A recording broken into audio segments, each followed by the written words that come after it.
Due to the unstable internet, I re-recorded the opening section of this webinar. Hi everybody, and thanks for joining me today. Today, Martina and I will be providing updates covering staff wellbeing and a general business update that describes the impact of COVID on our business. And Amanda is here to help answer questions.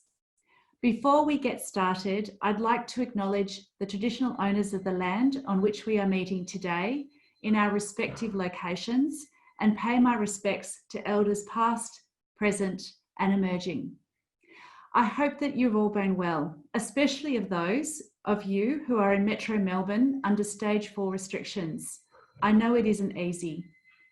While we do still have a long way to go and therefore must remain vigilant, it appears that we are turning the corner and are beginning to see a reduction in the total number of active cases, albeit we still have some concerns for our regional cities. If you need to get tested for COVID-19, just yesterday, the government announced an increase to the payment they will provide you while you are awaiting your test result. Previously, it was $300 and it is now $450. This is to support you if you do not have any sick leave remaining. And it's absolutely there to ensure that if you've had a test and you're awaiting your results, you must stay home. Today, I have a lot of information to get through, so I will begin with the organisational update. During COVID-19 period, right from the beginning, as you know, I've committed that no matter what happens, we will keep enough cash to ensure we can pay you all your entitlements. This includes things like your regular pay, JobKeeper, annual leave and long service leave. Every day during COVID, the executive leadership team ensure that we have sufficient cash in the bank to pay all these entitlements owed to you. In addition, as new rules around wage payments and assistance have been legislated, we have worked around the clock to apply these. That includes JobKeeper 1.0, 2.0, and now a special 1.5. And you're going to hear more about 1.5 in the next webinar. Our Chief Financial Officer, Peter Cargan, has been on these webinars to explain our financial position in more detail and to show how extremely lucky we are to live in this country where the federal government has supported us in areas of childcare and JobKeeper. Quite honestly, without these, we wouldn't have survived. Unfortunately now, due to the Victorian lockdown 2.0, we are once again in the situation where all of our sites, except children's programs and interstate operations, are shut, and therefore where 80% of our revenue has ceased. This is again putting pressure on our cash reserves and our sustainability. The government's decision to cease childcare, JobKeeper wage subsidies and free childcare has not helped us. Although pleasingly, this has been replaced in Victoria with some transitional childcare subsidies. However, it has to be acknowledged that these are much less than the subsidies we were receiving previously. In addition, to qualify for these transitional payments, we are required to commit to an employment guarantee. What this employment guarantee means is we need to pay our permanent childcare educators and workers their full contracted hours, whether or not these hours are worked. And this is obviously great news for our staff in children's programs. And we will be looking for meaningful work and training and development in the hours our children's program staff cannot attend the centres. For the Y, we're still hopeful that the federal government's funding will assist us to at least cover the cost of paying these full contracted hours. The government have committed in the media that they will pay 80 to 85% of our revenue. However, so far, it appears it will only be around 70% for us at Y Victoria. If it is only 70%, this will obviously put us under financial strain in our children's programs. And we're very concerned about this situation, so we are continuing our advocacy work in this area. I do want to acknowledge that paying some staff full contracted hours may seem unfair, as people are receiving different amounts in our different sectors. For example, some people are receiving full pay, some more than they usually do with the current JobKeeper 1.0, and some less, and some are not receiving anything. The system the federal government has put in place for us during this time has been the wise absolute lifesaver, but it has inequities. And I just want to let you know, I understand this, but we have to live within the rules and we can't change them. I also know many companies have asked their staff while they are working their normal hours to take pay cuts. This has hit many households. At the Y, we have not asked you to do this, but we have assessed that asking you to take annual leave under JobKeeper directions, if you are stood down and are not working currently, is one thing that is fair to ask. And I have to say, I'm so grateful. Most staff have willingly assisted us with this already, and I want to thank you so much. For the few staff who are currently stood down on JobKeeper and have not yet booked their leave, I wrote to you this week requesting you to do so. And I did this just to make, and I'm letting you know this, just to make sure that you understand that we are treating as much as possible everyone equitably in this regard. So for us to survive, we have needed everyone's help. So while I'm talking about paying staff wages equitably, over the last 3 years, we have conducted many reviews to ensure we pay you to the letter and to the spirit of the law. In the past, if we found we have made mistakes, and we have rectified these as quickly as possible. In addition, if the rules aren't clear, we typically take the position of giving you, our staff, more than is technically right. For instance, just last month, we provided recreation staff in Victoria with the 1.75 increase as at the 1st of July this year, when technically it isn't applicable until the 1st of February next year. Similarly, we recently made a decision, a commercial decision, that will impact some SALC, South Australian Aquatic and Leisure Centre, and Kingswim casual staff in relation to a broken shift allowance. The fitness award that Kingswim and SALC staff are paid under is silent as to whether the broken shift applies to casual staff. But we have decided we will pay this and make back payments to those applicable staff. We will be contacting those people affected and payments will be made in upcoming payroll. I have to thank you again. We have done a huge amount of work during COVID-19 with closing, opening and reclosing sites, creating COVID-safe practices, JobKeeper 1.0 and 2.0, just to name a few. You may be wondering what else we're doing. So I wanted to let you know we are very focused at the moment on 2 very large projects. Virtual Y, which no doubt you are fully aware of from our webinars, and a project called People Systems Integration, or PSI for short. This program, the PSI, was started last August. And I'm just going to tell you now a little bit more about that project. In short, the project's aim is to clarify and simplify our end-to-end processes in relation to rostering, time and attendance, recognition of qualifications and staff payments. We want to make it easier. We want to ensure that the qualifications and pay are always right without the many steps that are currently making it complicated and inadvertently open to errors and rework. We are now in the second stage of the project and have already identified and implemented some improvements.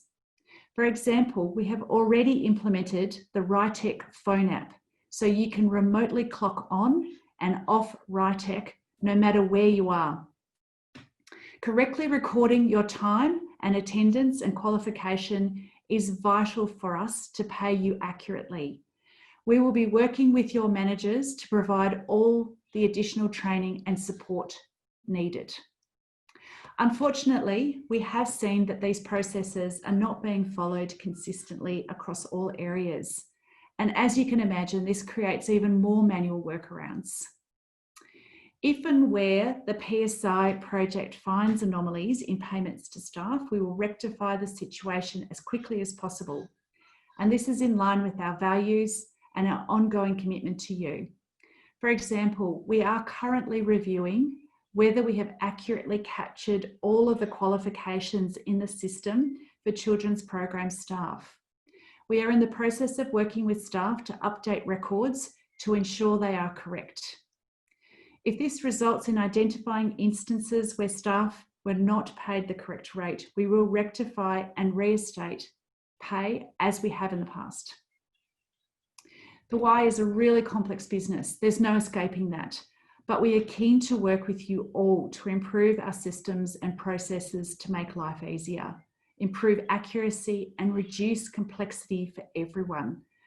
Until those improvements are implemented, however, we all need to follow our current processes.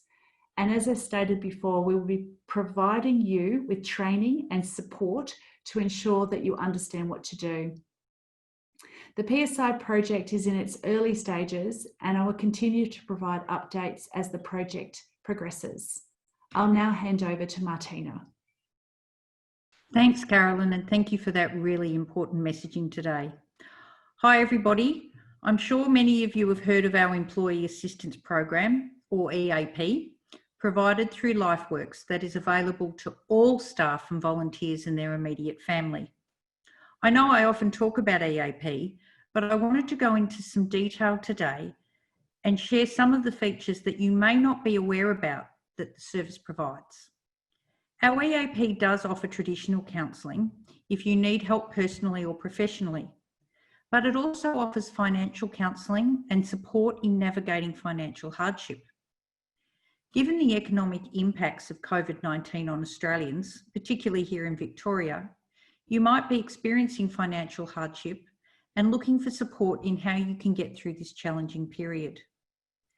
Our Employee Assistance Program may be able to help you, so I encourage you to get in touch. You can reach out to them over the phone, via text or an online chat, and have a confidential discussion in relation to your finances with a financial professional.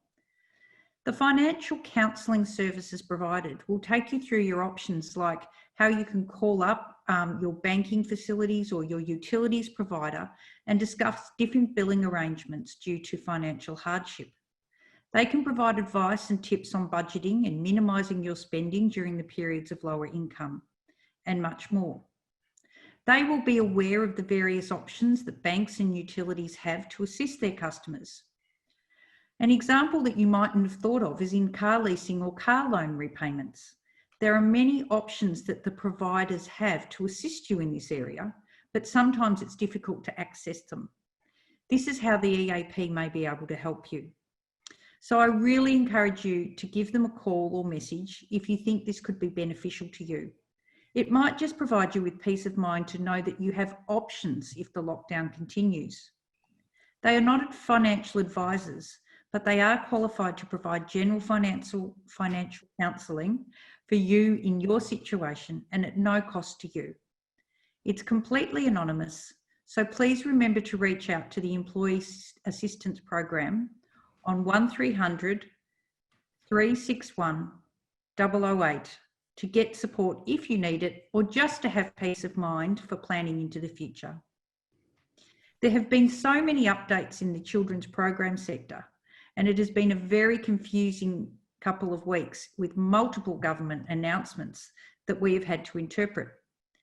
Amanda and the team have done a great job in this area, and I would encourage you, the children's program staff, to look at the recording from Tuesday's night's webinar if you haven't already done so, and you should have received a link to that via an email. This will help you to understand the complexities that are particular to our childcare sector at the moment. Amanda will be here to answer further questions later on in the webinar. And now I'll hand back over to Carolyn for some good news. Thanks, Martina. Before we move into Q&A, I'm really pleased to let you know that Casey Stadium was recently awarded the Community Facility of the Year Award by Parks and Leisure Australia. Casey Stadium was, I'm told, once an old tyre factory, and now as a result of a multi-million-dollar development, it is an impressive stadium. The stadium is home to, amongst other clubs, Casey Gymnastics, one of the largest gymnastics clubs in Australia. Congratulations to the whole Casey team for this award. What a fantastic win for the Y. I'm also happy today to announce the launch of our new virtual camping experiences. This is in the Outdoor and Environment section on Virtual Y. Over the coming weeks, virtual camping will continue to grow with more content being added regularly. So far, it includes resources from how to pack for an outdoor adventure to virtual wildlife encounters and map drawing lessons. Our virtual camping content allows children to continue to learn and grow while they're stuck at home. And this can help parents and teachers facilitate camping-inspired classes while remote learning is in place.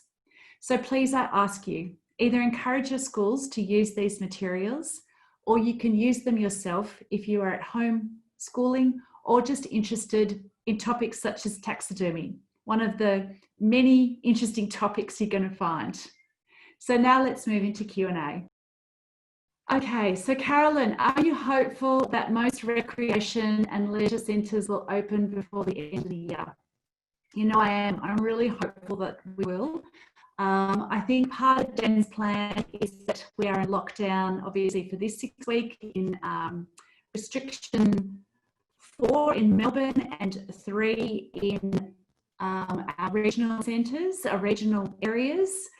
I'm hoping that after that 6 week has ended, we will be able to reopen our regional centres, and then around about, if everything goes well, 4 weeks after that, we'll be able to reopen our centres in Metro Melbourne. Okay. Any update regarding a support package regarding sports and recreation industry? Amanda, do you want to give a little bit of an update on that, because you've just had some fresh news about it? Yeah, look, so news is still coming through, but I think the government have recognised that recreation is one of those industries that has, to this point in time, received very little support in terms of government subsidies or funding. So I'm anticipating that we may hear some announcement in the coming days, which is great, because I think the government has recognised the impact that the recreation sector is going through at the moment, or is suffering through at the moment, you might say. So I think, I'm hoping, fingers crossed, that there might be some positive news to come. So stay tuned. Fantastic, thank you. There's a couple of questions here from Martina with regard to the EAP service, and it sounds like we need some improvements there around the responsiveness. So someone's had an instance where they've called 3 times and didn't get a response back. Martina? Yes, I can see those 2 questions there, and I would really ask the people that have had some issues and concerns there, can you please just pop an email to me? I want to follow that up with them, because we want to make sure that if you ring the EAP provider, you get a response, and you get that response in a really timely way. So I'm really, really happy to take that on board. Just drop me an email and just leave the details, and I'll follow that through for you and get back to you. Okay, thanks, Martina. These are always nice. Shout out to Leah at KCELC, doing an amazing job. Well done. Thank you so much. Yeah, give you a big round of applause. That's nice. Thank you so much for all your updates. You've done well in such hard times. Thanks, Helen. Really appreciate that. This is a good one. So this is, I did discuss that there will be a JobKeeper 1.5. Okay, so this question reads, when will we be, I can't say it. When will we be able to claim the JobKeeper for people who joined in July 19? So Martina, over to you. July 19 to July 20, yes. This is what we're calling JobKeeper 1.5. And there's also going to be JobKeeper 2. So at the moment, we're all on JobKeeper 1, and those that have qualified for JobKeeper 1. What the government has very, very recently, literally in the last couple of days, come out with is that some of the people that were not eligible at the 1st of March may have rolled over into eligibility between March and July. So we're going to be looking at that literally over the next week and being in contact with our staff on that. Then we have JobKeeper 2, and JobKeeper 2 starts on the 28th of September. And that is when the current JobKeeper 1 finishes, effective the 27th of September, and we roll into JobKeeper 2 on to the 28th of September. That's for those people from the 1st of July. It also includes people who are in JobKeeper 1, but it has a component of whether you work more or less than 20 hours a week. What we are currently doing right now is going through all of the employment records, and a shout out to, we have a person in our team, Phil Walker, who does an amazing job on spreadsheets, working through all of that. So we're doing all of that in the background this week. We are hoping to have quite an informed update for you on next week's webinar. And then what we will be doing is what we did with JobKeeper 1, there'll be a process that we go through and there'll be information on our website. So next week's webinar will be a very important one. Thanks, Martina. Am I sounding a bit better now? You're cutting in and out slightly, but I think you've improved in the last few minutes. Thank you. I'm sorry I missed the beginning. Could you please recap what you said about Kingswim? So Sophie, look, we'll send this out to you so you can get a full recap. Anonymous, can you clock in from one location, then clock off at another? Amanda? That's a great question. I'm not going to try and answer that one because I don't know. So I was hoping Martina might jump in for that one. All I know is that we can now do it on our phone. So, but I'm not quite sure about that specific. So we're going to, that's part of that wonderful training program that all of us are going to go through. And what I would say at the moment is we should only be working from one location. So hopefully that's not a scenario we need to work through. Yeah, so look, I think that's what I was going to say. We just need to be working from one location. We have seen, you know, situations, particularly in our aged care, not ours, not the Ys, but the aged care in general, where people have worked in multiple locations and spread COVID-19. We do not want to do that. We don't want to be that organisation. So we cannot work from one location to another. But yes, because you have RITEC on your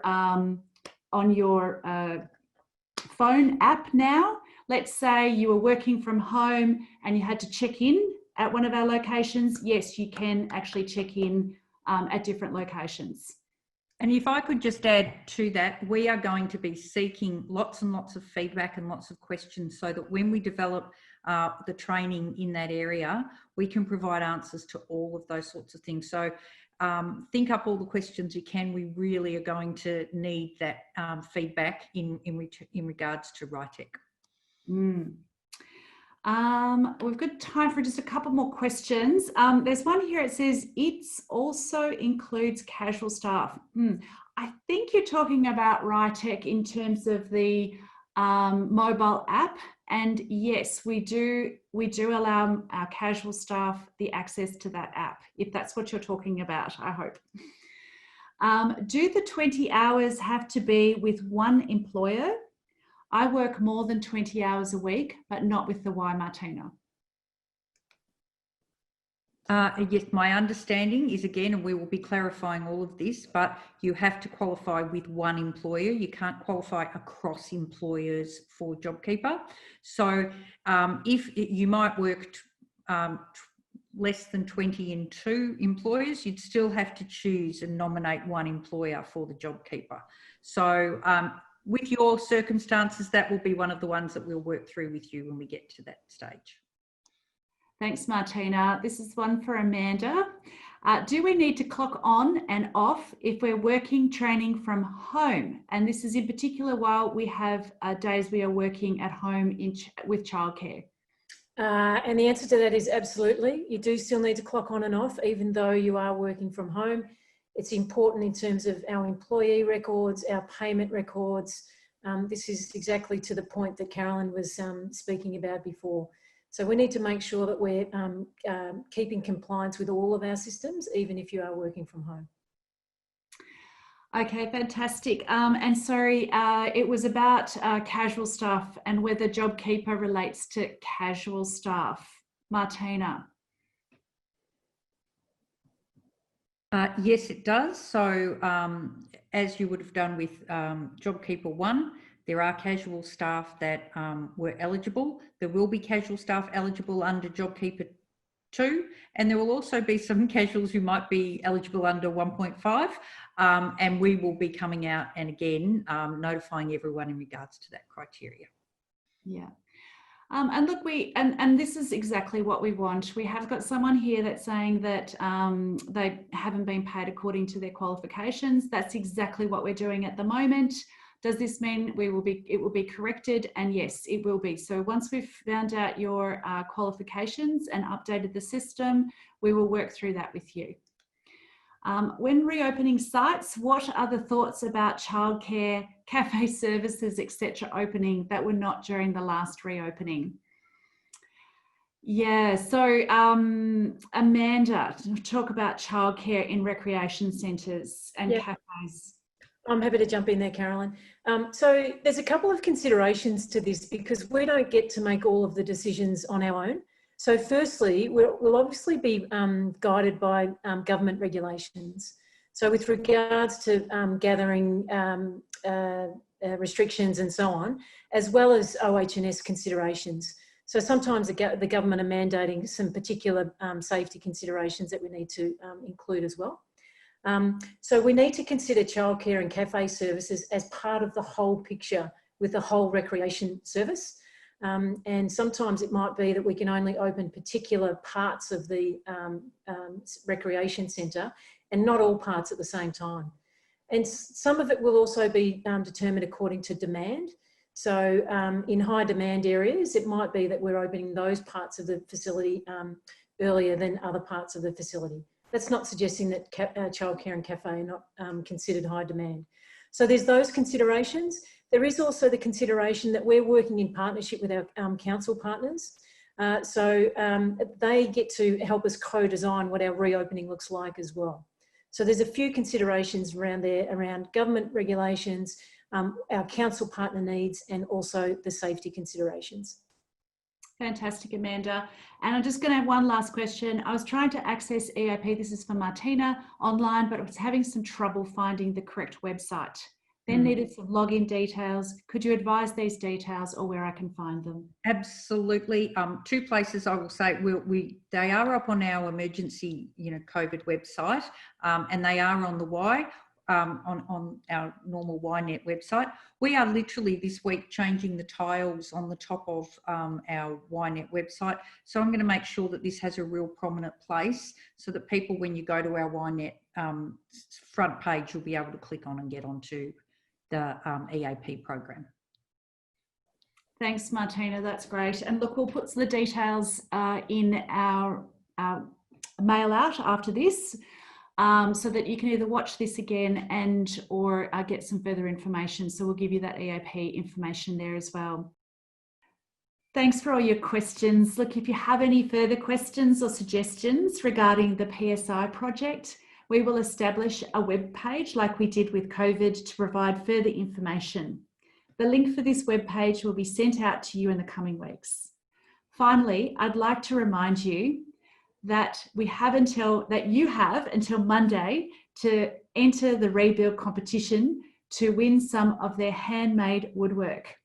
You remember last week, Mick came on and he talked about prizes including wooden desks and chopping boards. I will provide the link for you to enter this competition in my follow-up email. Thank you all for tuning in today. Thanks, Amanda, and thanks, Martina, for joining me. See you next week and stay safe.